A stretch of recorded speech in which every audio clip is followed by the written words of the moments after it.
ഹിന്ദു ജനതയെ, ഈ നാടിനെ മുന്നോട്ട് നയിക്കുവാൻ വേണ്ടിയിട്ട് തയ്യാറെടുത്തിട്ടുള്ള ആൾക്കാരാണ്. നമ്മളെ സംബന്ധിച്ചിടത്തോളം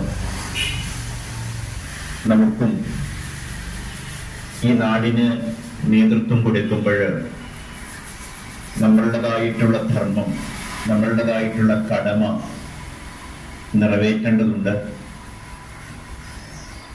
പ്രത്യേകിച്ച് ആചാര്യസ്ഥാനം അലങ്കരിക്കുമ്പോൾ